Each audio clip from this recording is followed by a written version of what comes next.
राज्यात विधानसभा निवडणुकीत महायुतीला यश मिळाल्यानंतर आता सरकारी स्थापन करण्याच्या हालचाली सुरू झाल्या आहेत. आज मुख्यमंत्री एकनाथ शिंदे, उपमुख्यमंत्री अजित पवार आणि देवेंद्र फडणवीस दिल्लीत दाखल होणार होते. यावेळी दिल्लीत सरकारी स्थापन करण्यासंदर्भात चर्चा करण्यात आल्याची माहिती समोर येत आहे. यात आता देवेंद्र फडणवीस यांचं मुख्यमंत्रीपदासाठी नाव निश्चित झाल्याची माहिती सूत्रांनी दिली आहे. देवेंद्र फडणवीस यांच्या नेतृत्वाखाली भाजपने राज्यात सर्वात जास्त जागा जिंकल्या आहेत. त्यामुळे देवेंद्र फडणवीसच मुख्यमंत्री व्हावेत अशी कार्यकर्त्यांची देखील भावना आहे. यासह अनेक आमदारांनी देखील फडणवीस यांच्या नावाला पसंती दिली आहे. त्यामुळे आज दिल्लीत केंद्रीय मंत्री अमित शाह यांच्यासोबत महायुतीच्या वरिष्ठ नेत्यांशी चर्चा करून फडणवीस यांच्या नावावर शिक्कामोर्तब केला जाईल असेही सांगण्यात येत आहे. महायुतीचे नेते आज दिल्लीत जाणार असल्याने उद्याच नव्या सरकारचा शपथविधी सोहळा पार पडणार आहे. यात एक मुख्यमंत्री आणि 2 उपमुख्यमंत्री नव्या सरकारमध्ये असणार आहे.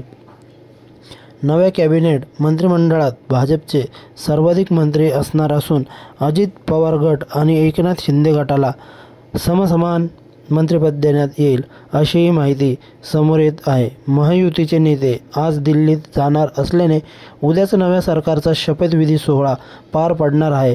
यात एक मुख्यमंत्री आणि 2 उपमुख्यमंत्री नव्या सरकारमध्ये बसणार असून यातच राहुल कुल, मंगल प्रभात लोढा, संभाजी पाटील, निलेश लंके, गणेश नाईक, नितेश राणे, संजय कुटे, शिवेंद्रराजे भोसले, माधुरी मिसाळ, राणा जगजितसिंग पाटील, गोपीचंद पडळकर, प्रसाद लाड यांची नावे समोर आली आहे. शिवसेना शिंदे गटातील संभाव्य मंत्री यांची यादी देखील समोर आली आहे.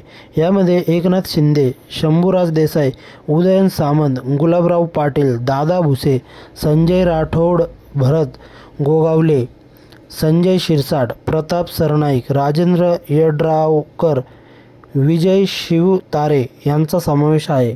अजित पवार गटातील संभाव्य मंत्र्यांचीही यादी आली असून यात अजित पवार, छगन भुजबळ, दिलीप वळसे पाटील, हसन मुश्रीफ, धनंजय मुंडे, वरदराव बाबा आपत्र, आदित्य तटकरे, संजय बनसोडे, संग्राम जगताप, इंद्रनील नाईक, मकरंद पाटील, सुनील शेळके आणि माणिकराव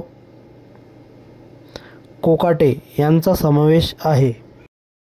अशाच ताज्या बातम्यांच्या अपडेटसाठी आत्ताच पोलीस डायरी न्यूज चॅनलला सबस्क्राईब करा, लाईक करा, जास्तीत जास्त शेअर करा आणि पाहत राहा पोलीस डायरी न्यूज.